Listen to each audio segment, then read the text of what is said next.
Okay, records are now open. Okay. So right now, this is probably no surprise to you because I think you have a lot of insight into yourself, but I do see Andromeda Galaxy origination, Lyra, Lyra, Cassiopeia, and Andromeda. Okay, so say origination Andromeda Galaxy. You have really tremendous bright energy. I mean, it's just like really really powerful energy. And then I'm going to say Lyra, and then Cassiopeia. That makes sense. Yeah, and Andromeda. Okay. And I think a lot of the people of your generation, because you're like early third wave, I'm seeing a lot more influx of Andromedan souls coming in during your generation because you guys are going to be the system builders. You're the ones that are going to be building New Earth. You're building all the new systems. And we'll get into like your military connection, what that means, what that, was about. But I do want to look at your origination first. So you came from the Andromeda Galaxy Soul Group. I do think you come in a little bit with not so much, there is a co-creator aspect to you, but I think you come in more as a protector of frequency or a stabilizer of frequency, which might be why you were born as an Aquarius, because Aquarius is fixed air, so it's more of a stabilization aspect of the air element. And so I think you were always drawn to, you come in actually with a lot of masculine energy. Okay, I know that sounds weird because you're a very feminine looking person, but you have this really strong kind of protector masculine energy, which is why in the past lives you were drawn to big missions where it was very dangerous or there was a lot going on, so, this has kind of been your soul path. And so you couldn't be a Libra or a Gemini, you had to be an Aquarius because you had to have that really strong energy. So you're kind of like a wing maker, or you're coming in with this kind of wing maker, more kind of elevated, like special forces kind of Andromeda Galaxy energy. And so I think your particular soul group came in even before the influx of all the other Andromeda Galaxy soul groups. So it's like you were clearing the path for this shift into the Milky Way, so you were more like paving the way for the galactic portals to be created and opened, so it was predominantly your mission at the time to ensure that these particular portals were stabilized, that. And I do think that it was a decision made by you and your soul group that once these souls came into the Milky Way, they couldn't just check out, okay? Because I get, some Andromeda Galaxy souls that tell me like, oh, I don't even know why I'm here. I don't want to be here. I just wish I could go back to Andromeda Galaxy.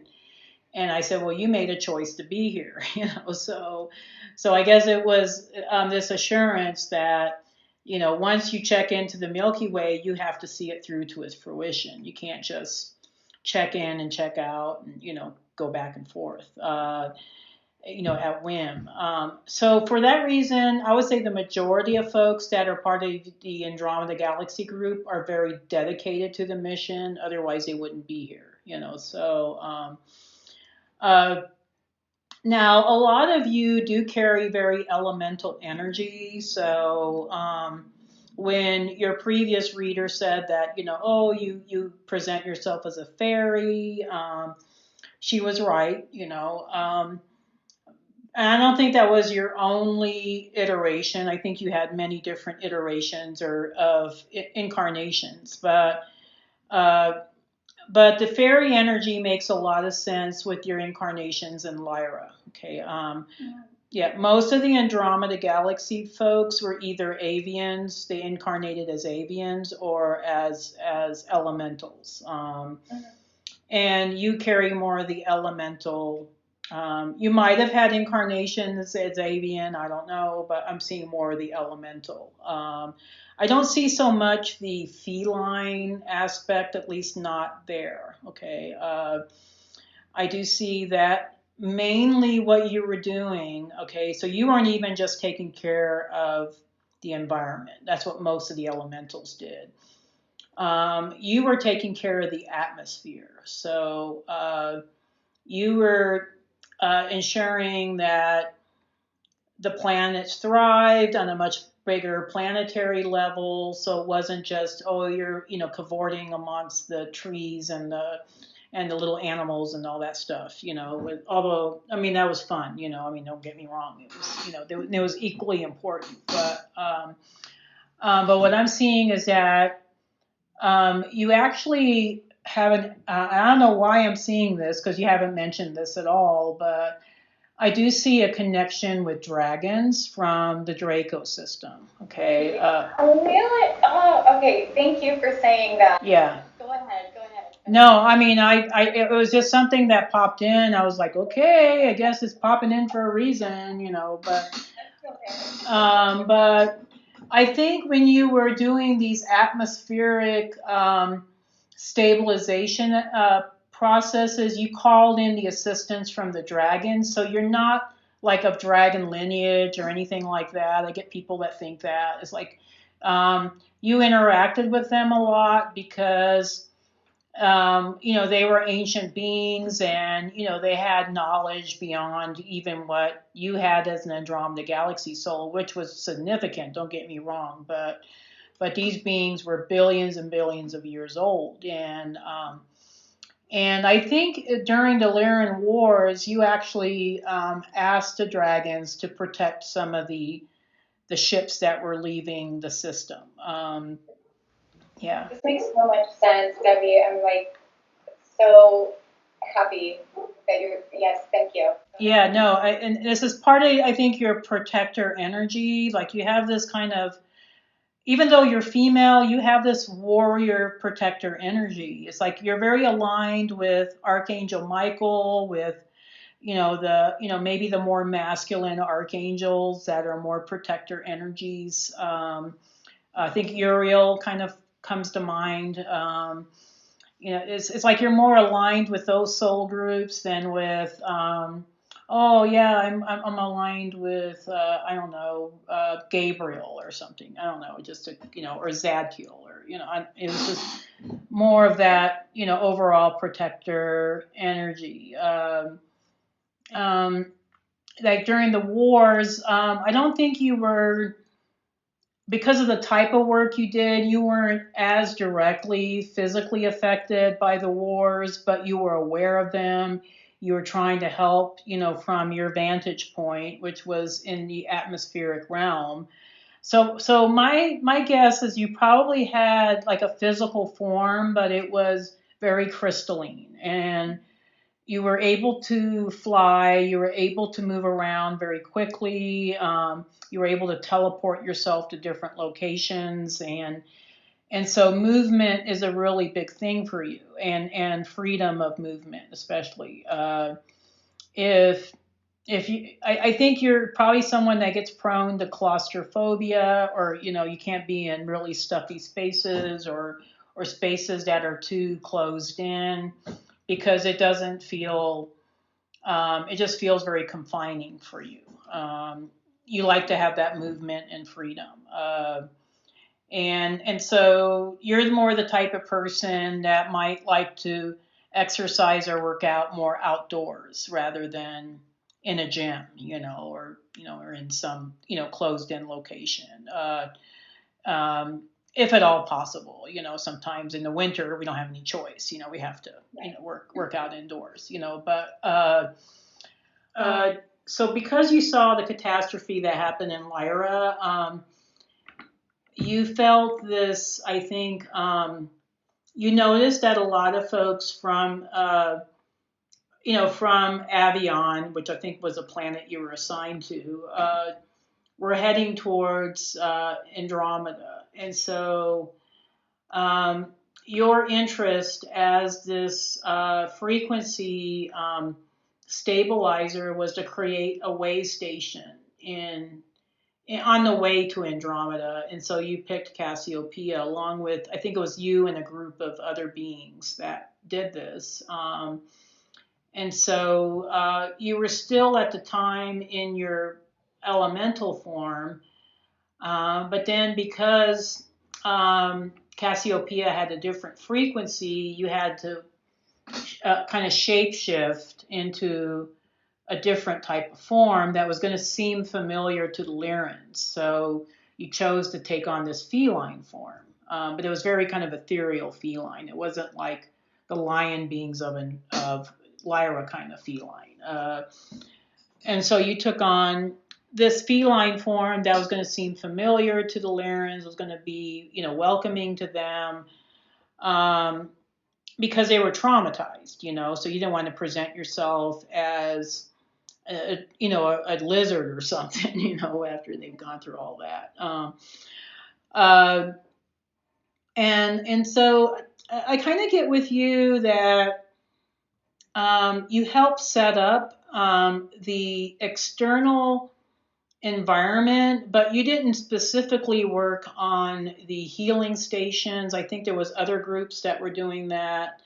So it's more like, let me create this simulated reality. You're very much a manifester in a lot of ways. Like, you will think of something and it just manifests because you have that mastery of frequency.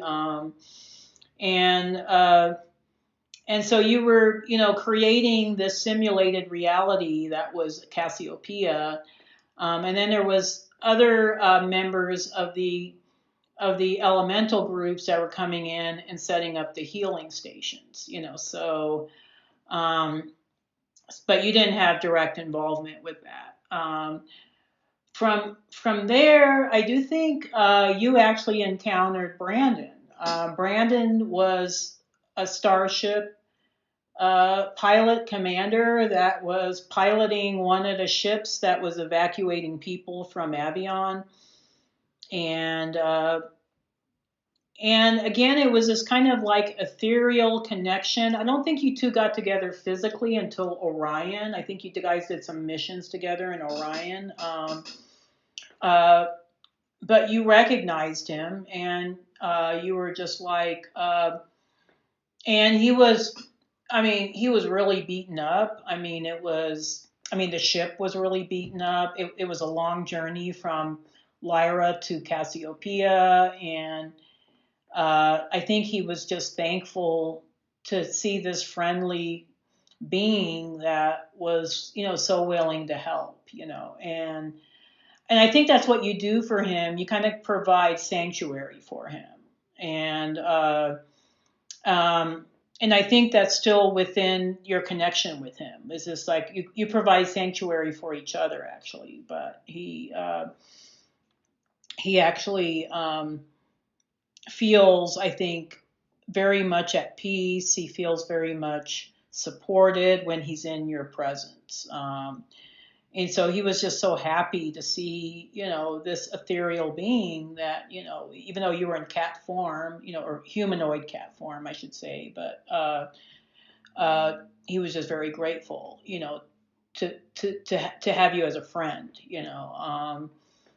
So there was, so this was, and at this time, I'm not really seeing, like, I see a connection with family, but I don't see like really any romantic connections. I think you do have a twin flame, and I think the twin flame went on a very, very different path. Like it was almost like when your soul split, the twin flame went on this more physical experience.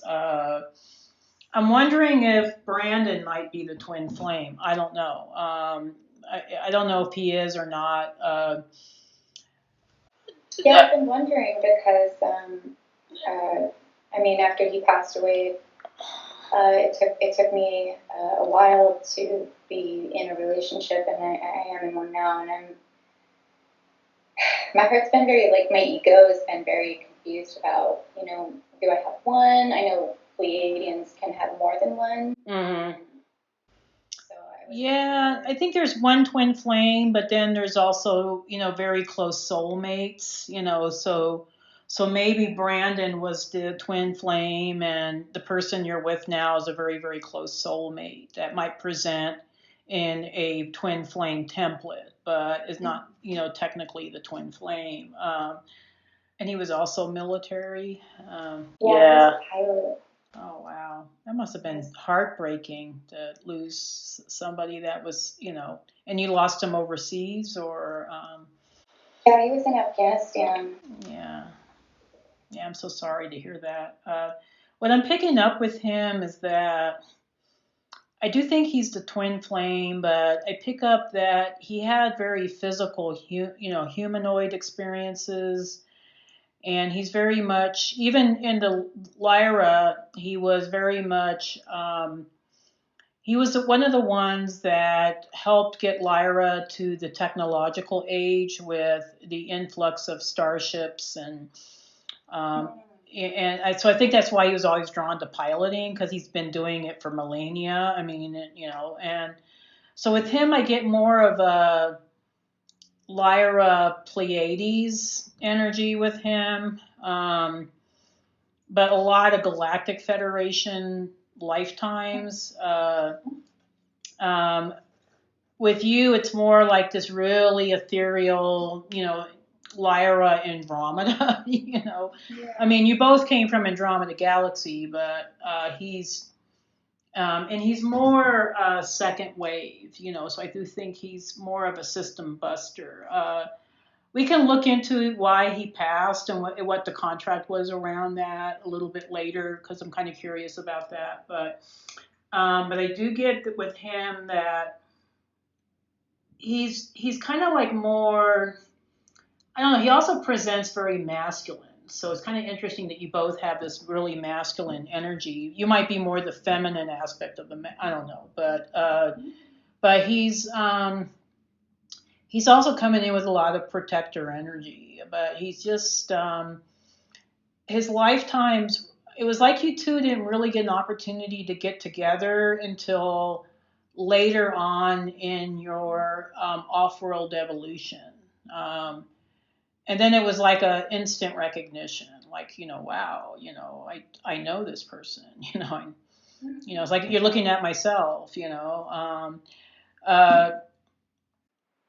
makes sense. We actually, in this lifetime, we had, for the majority, I knew him. It was mostly professional, and then friendship. But I had me being like me, had expressed to him how I was feeling, and he had reciprocated. It just, long distance isn't a thing, and that he's, wanted to just be friends, and I accepted that. That's fine. But 2 weeks before he died, he wrote me a letter actually telling me how he felt. And so it was almost like he knew that his contract was coming to an end, and that he couldn't. Yeah, that's so tragic. Oh my gosh. I know, it's like we didn't really even get together in this lifetime, but. Oh, that's so tragic. Yeah.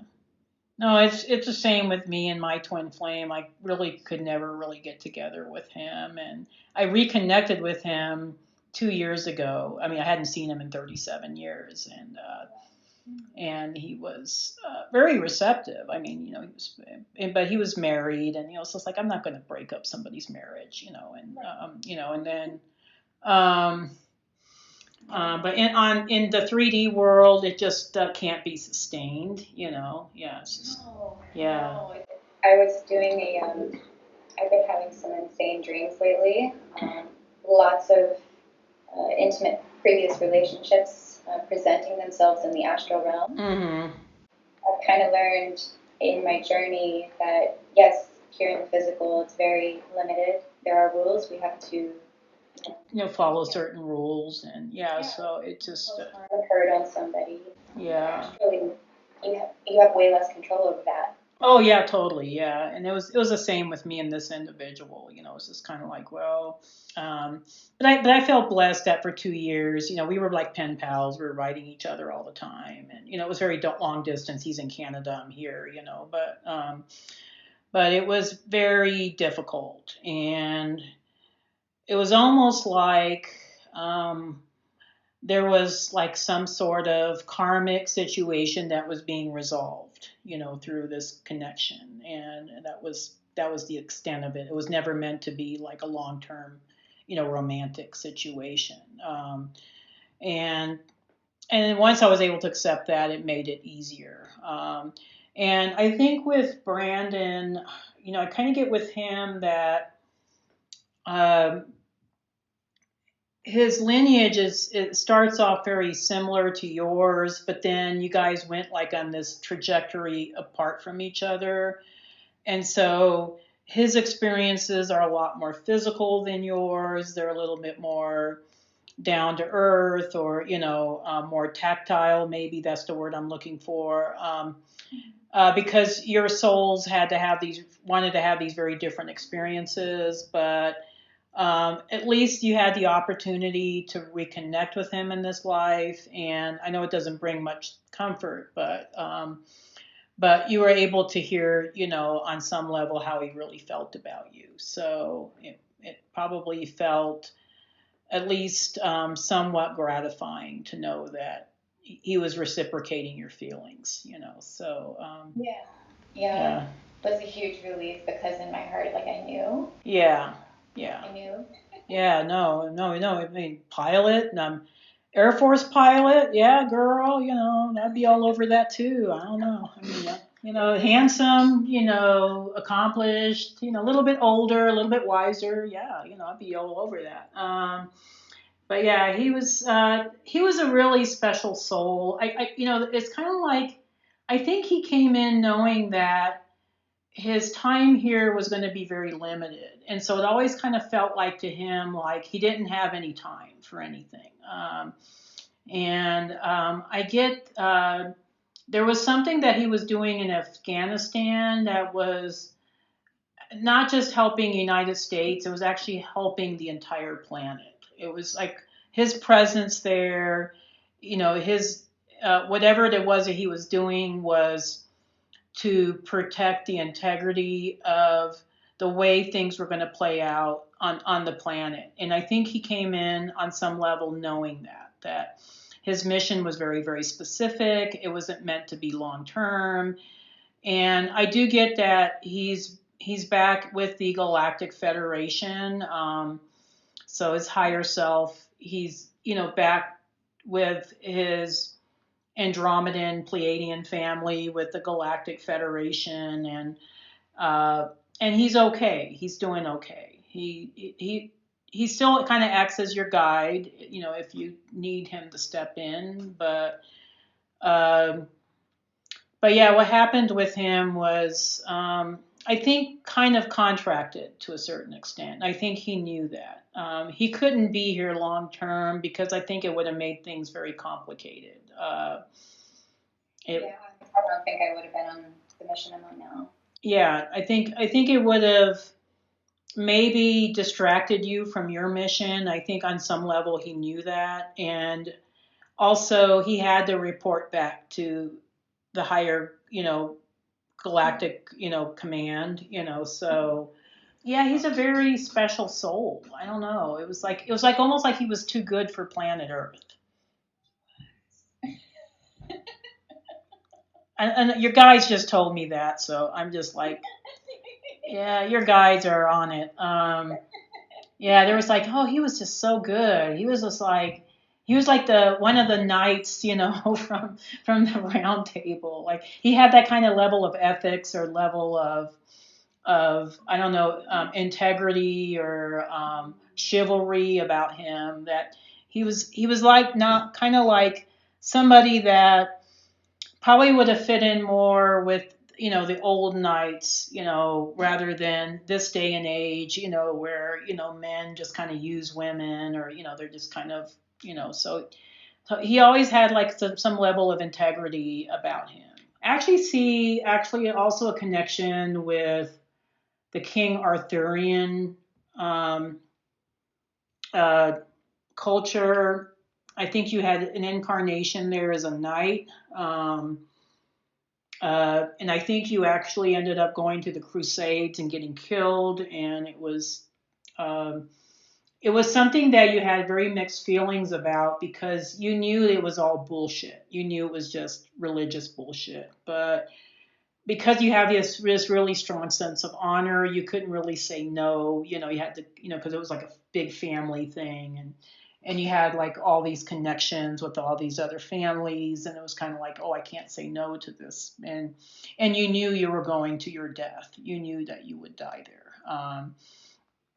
And in that lifetime, it was you that died and Brandon that was left behind, which was really sad.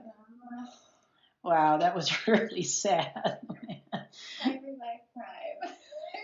Oh my gosh, it's making me sad. I mean, it was like, yeah, no, I think it was in that lifetime, he was the one that was left behind, and he had this great, great love for you, and you died probably in his arms. I don't know. It was just really sad, because I think he went to war with you, and but yeah, you basically died in his arms, and I think he never really got over it. Kind of like you in this lifetime, where there was always going to be a piece of him that was going to be, you know, connected to you. But it seemed like in that lifetime, the connection that you guys had really mimics back then, really mimics the connection that you have now.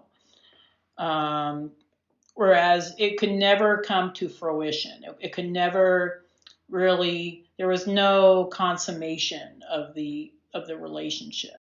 I do think in the past you did have romantic connections with each other, but it was always kind of like he had to go his way, you had to go yours.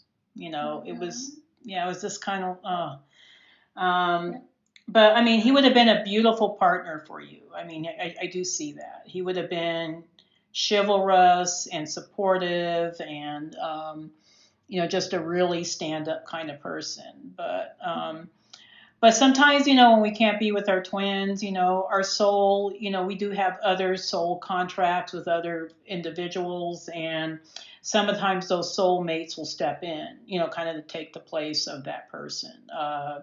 And I think that's the case with you and your current partner. He was like Brandon's replacement. Yeah. So, yeah, like okay, let's get somebody else from the soul group that can step in. Yeah, I pick up a lot more Pleiadian with Tyler than with Brandon, actually. Brandon, I think, was Pleiades and Andromeda. Like I get Andromedan Starship Commander energy with Brandon, But Tyler is a little bit more hands-on. He's more like I'm gonna beat you up with my hands kind of thing. He has that adrenaline rush kind of thing going. He does. Yeah, I kind of get with him more creative, a little bit more maybe creative in a technical sense, but yeah, a lot of lifetimes, maybe more Lyra connected. I kind of get a little bit of the warrior energy with him, but more hand-to-hand combat kind of stuff with him. Yeah. He's Marine. He's a Marine. Okay, well that makes sense. Yeah, he carries a lot more feline energy, or I guess dragon would work too, but he's had a lot more lifetimes in Orion, whereas Brandon was in Orion, but mainly as an Andromedan, helping out with the Orion conflicts kind of thing. But yeah, it's almost like those two guys are from the same core soul group, and it's like if you're not going to be with one, the other one will step in, kind of thing. Yeah, so it's kind of interesting. Does Tyler know about Brandon? Is he okay with it? Or? Very transparent about Brandon. Yeah, gotcha. Okay. And very patient with me about healing from that. So. Oh wow, he's a really understanding guy. That's awesome. Yeah, so in a way, he's kind of he's just as well suited for you, but it's a little bit more physical. Whereas with Brandon, it was a little bit more, this ethereal, kind of astral connection with him, which is fine. I think it's either one of them would have been great partners, but because Brandon couldn't fulfill his soul contract with you, Tyler had to step in. So. But yeah, he was the twin flame, and you two would reconnect here and there, even in the alternate realms. Even in some of your incarnations, there would be like some sort of connection and recognition, but then it would usually end at a certain point. With your consequent incarnations in Andromeda, I do get that you two got involved with the Galactic Federation. So you were part of the Andromedan branch of the Galactic Federation. And I do think you've always worked in intelligence, so it's always like communication, intelligence, code breaking, that sort of thing, so, and so initially your assignment was, to protect the interests of Andromeda, so that's, basically what you did. But then when the Orion Wars were starting to become a big thing, you got an assignment to Orion, and then that was when you encountered, I think you were assigned to the same starship as Brandon, and then you two were able to have more of a physical relationship, where it was more of a romantic, consummated type of relationship. And but you were both Andromedans at that time. I think his Pleiadian experiences actually came later. And why I think the only reason why I could think of why he would go from Andromeda to Pleiades was to take on a lower vibrational form and maybe to assist the Pleiadians, because he was coming in with all this really elevated Andromedan knowledge of technology, so it's like it was there to support the Pleiadians with some of their missions.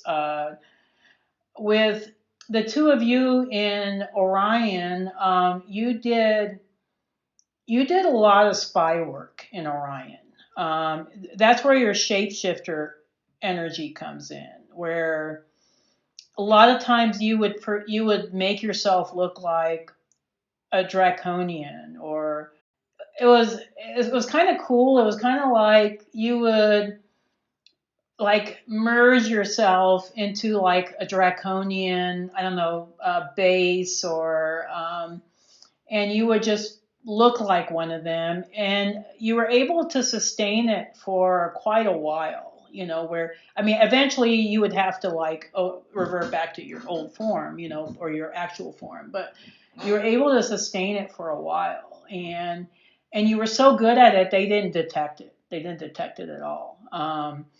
Or sometimes you would look like a gray alien, or you would look like, I don't know, an insectoid, or, some being that you weren't. But, and so you have kind of like this quality of, like, if you wanted to become an actress, you'd probably be very good at it. Like you could take on like a whole other personality and convince people that, oh yeah, I'm really this person, even though that's really not you at all. So Um, Confession. what's that? I actually am.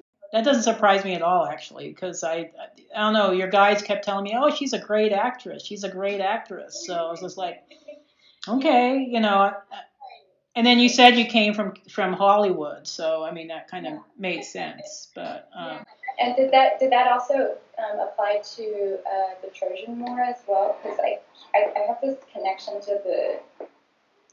yeah, I kind of get with the Trojan War. And it's interesting that you and I we're both connected with the military, and we both had past lives. I was in Sparta actually, so that was my whole experience. Like I was male and I was in Sparta. Okay, I mean it was like you couldn't. I know. I was like, holy crap. I mean, when I saw that, I was like, holy crap. I was like, wow. Like who would have ever known.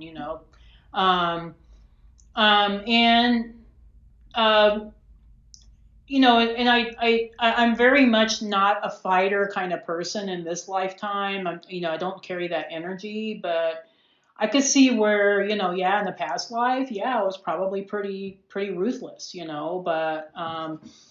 Uh, but yeah, in your case, I do think with the Trojan Wars, I'm trying, I don't know, I'm kind of latching onto something here. Is this kind of like you came in, okay, this is going to sound crazy, but you came in as a demigod, okay? So you were actually male in that lifetime, and you were like, and of course the gods were extraterrestrials. I think we all knew that. But I think you had a human mother, and you had like you had like a god, like I don't know if it was Apollo or I don't know, one of those. It wasn't Zeus, but it was one of the more minor god. Apollo wasn't that minor, but I don't know why I'm getting Apollo, but I'm getting that. But you had some abilities that were beyond human, and so you did the same thing there that you did in Orion, where you were able to, pretend to be like a Trojan warrior, and tell them things that were going to really mess them up, and so you were kind of like a espionage kind of individual, where you were just really trying to get things confused and mixed up, kind of like what you did in Orion with the Draconians. Um, and so I I couldn't even tell you like which demigod you were, or even if you were all that well known, or in the Iliad, or any of that kind of thing. Um, but you did it quite a bit, and I think it was a quality that even like your colleagues didn't even realize that you had. Like you kind of wanted to seem like, oh, I'm one of you. I don't think you boasted about, oh, I'm a demigod, or my father is this and my mother is that. It was like you just wanted to come across like as a regular Joe, but you weren't a regular Joe. You were actually quite gifted, but you were not like I think in true Andromedan fashion, you weren't like super boastful or very obvious about your abilities. And I think there was a purpose behind it. I don't think you wanted to be targeted, okay, one for one. And for two, I think you just wanted people to feel comfortable around so you didn't want them to be like, oh, he's this, or he's that. So there was a connection with the Trojan Wars. Was it on Sparta or Troy, or do you know, or was it just very back and forth? I think you had more than one incarnation in Greece. I think for some reason Greece is really like stuck to you, or I think maybe there was a connection with Antares, or I don't know. There's a lot of Antares influence in Greece, but uh, yeah, I think the whole purpose was Greece had to, I guess, as a civilization, get to a certain point to influence other civilizations.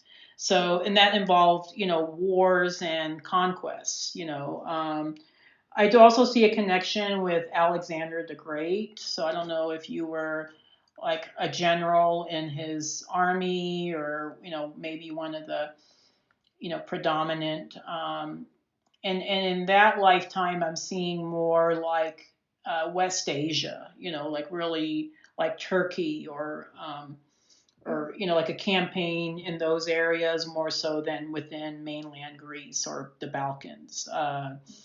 Like I just see you being very, very far away from home, and you were always like, "Gosh, I just want to get home," and it's just like you're always being sent off in the outskirts of his, his kingdom. It was just very, very hard. But yeah, there was that's the other Earth lifetime that's coming across really clearly is there was an Egyptian connection. I think you and Brandon both were very connected to Atlantis, is what I'm getting. There's a very strong connection there because neither one of you are. It's I do think you carry more of the feminine qualities of intuition and healing. I do think that's been part of your expression, but in the prior lifetimes on Earth, you never felt you could never really step into that because there was so much other stuff that had to happen first, So I know that sounds kind of vague, but it was what I mean by other stuff. It was like there was certain. It was like you and Brandon came in to push certain events or to be part of certain events that had to happen to force Earth into this evolutionary process.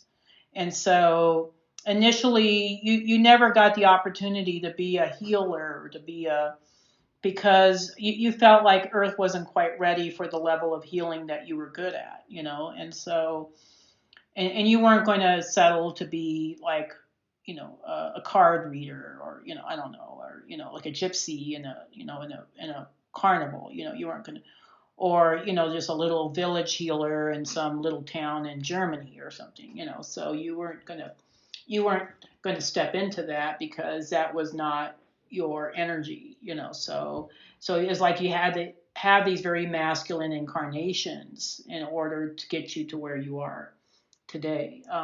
Like I said, you do present very masculine. I mean, I know that sounds crazy, but Aquarius is a masculine sign.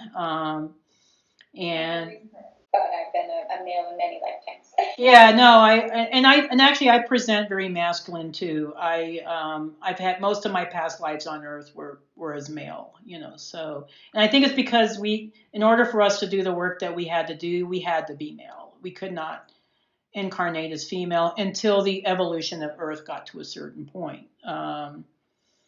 Yeah, so we're getting close to the end of our time. Was there any last questions or anything that I have not covered, or? Yes, I just wanted to. Did you say I did not have an Egyptian lifetime? No, you did. You did. Yeah, you did. Yeah, that one was kind of interesting. I think you were.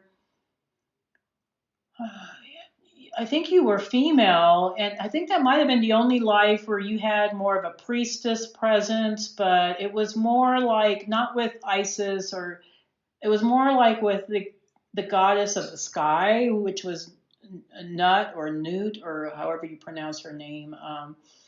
So you were more like a sky goddess priestess, uh, and yeah, it's kind of interesting in Egyptian mythology. In other mythologies, it's always the sky has a masculine, but in Egyptian, it's more like a feminine. And I think that was very purposeful. Um, and I'm not sure if you did a lot of healing work. I just see more like that was probably that in Atlantis were the two only female lives you had, and then you had a bunch of masculine lives until you got to this incarnation.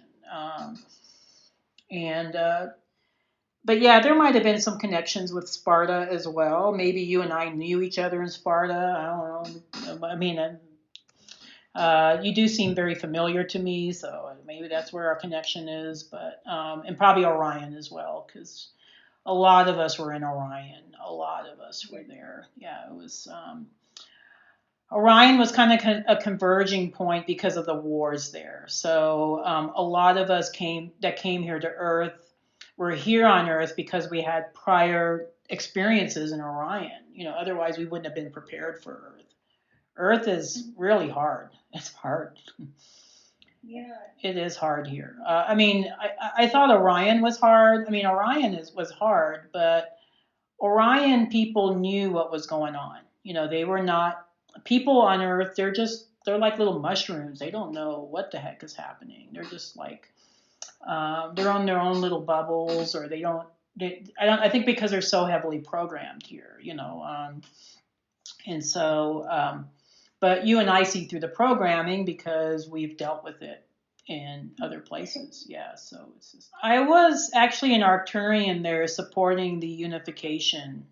Yeah, I was I was out of Mintaka, but I also spent time in Analam and Analcac. So I think you and I think you were based out of Mitaka as well. I mean, when you were Belt Stars, but yeah, that was kind of like the Galactic Federation headquarters in the Orion system, kind of like you know on Earth, the U.S. Army has bases in Germany and different places, because they have to maintain some sort of presence, and that's how the Galactic Federation was too. They had to have a presence, and Mintanka was the obvious choice because it was the highest vibrational star system, in Orion, so they had a lot going on there.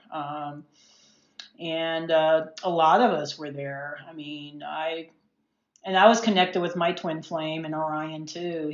And it's interesting when he and I started talking again. He said, "I just always had this connection with Orion. I don't know why, but because he loved to look at the stars. He was a big stargazer person, and I just always felt kind of drawn to Orion." I said, "Well, I'm not surprised to hear that because you and I had a connection there." So.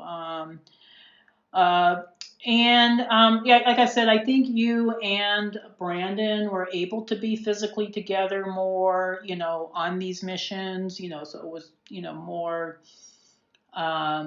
so you were able to have some sort of a connection.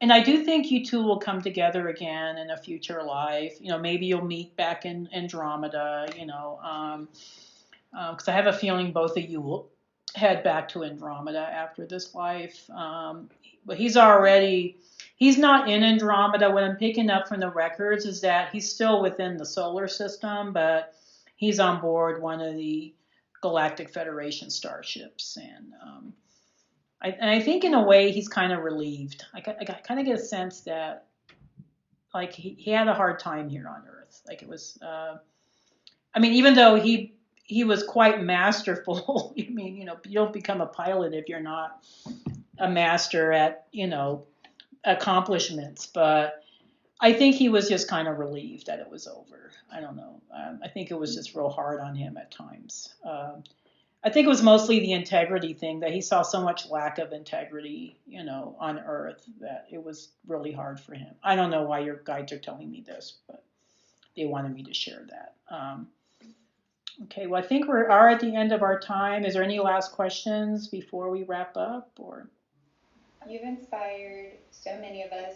I know for myself, like I aspire to be like you in the future. Oh, thank you. I Thank hope you. to grow in that way, and I hope whatever it is that you do is just I am an extension of your talent. Oh, thank you. I appreciate that. And yeah, we'll see what I'll be in the actually I'll be at the LA Conscious Life Expo next February. So if you're in the area, which it sounds like you are, you might want to stop by. I would love to. I'll bring my girls. Yeah, no, I would love to meet you in person. And yeah, I got invited, and I'm really excited because I'm trying to get more into the public speaking, more conference, I guess, circuit,